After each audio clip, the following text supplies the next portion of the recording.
Palabra de vida, junio de 2025. Denles ustedes de comer. Del Evangelio de San Lucas, capítulo 9, versículo 13.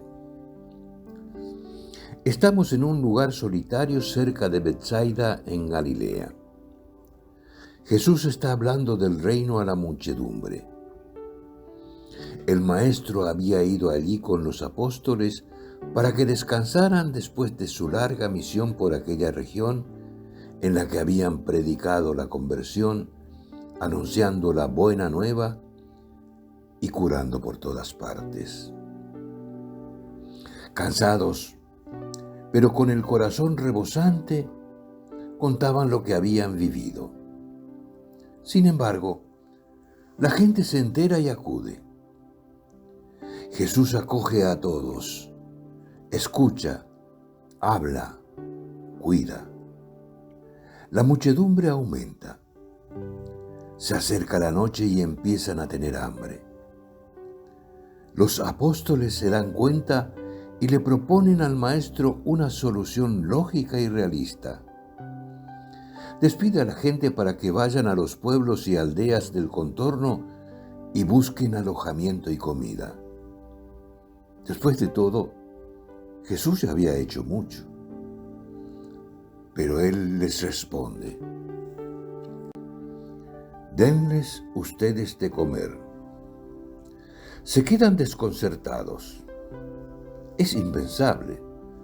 Solo tienen 5 panes y 2 peces para varios miles de personas.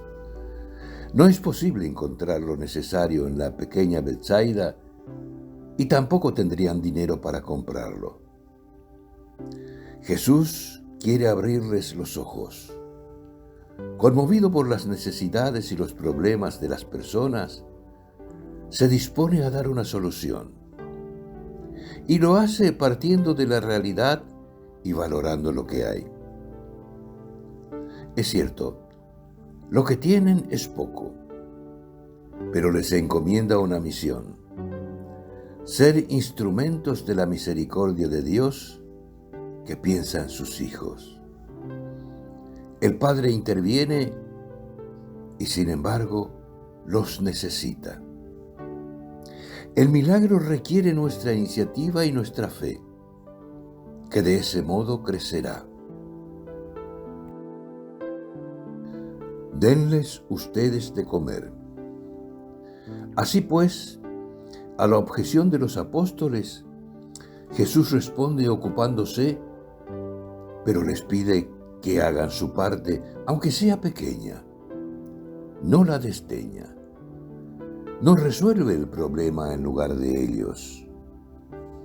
El milagro sucede, pero requiere que participen con todo lo que tienen, con lo que han podido conseguir y han puesto a disposición de Jesús para todos.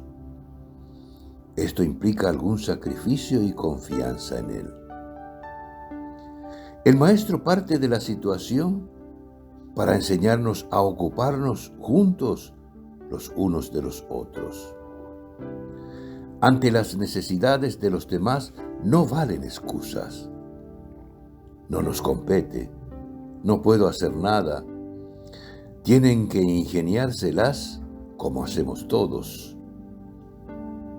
En la sociedad que Dios ha pensado, son bienaventurados quienes dan de comer a los hambrientos, quienes visten a los pobres y van a ver a quienes lo necesitan. Denles ustedes de comer. La narración de este episodio nos recuerda la imagen del banquete que describe el libro de Isaías, un banquete que Dios mismo ofrece a todas las gentes cuando Él enjugará las lágrimas de todos los rostros. Jesús manda que se sienten en grupos de 50, como en las grandes ocasiones. Siendo hijo, se comporta como el Padre, lo cual subraya su divinidad. Él mismo lo dará todo hasta hacerse alimento por nosotros en la Eucaristía el nuevo banquete de la comunión. Ante tantas necesidades como surgieron en la pandemia del COVID-19, la comunidad de los focolares de Barcelona creó un grupo a través de las redes sociales en el que comparten las necesidades y ponen en común bienes y recursos. Y es impresionante ver cómo circulan muebles, alimentos, medicinas, electrodomésticos. Porque solos podemos hacer poco, dicen, pero juntos se puede hacer mucho. Aún hoy, el grupo Fent Familia contribuye a que nadie entre ellos pase necesidad, como en las primeras comunidades cristianas. Denles ustedes de comer.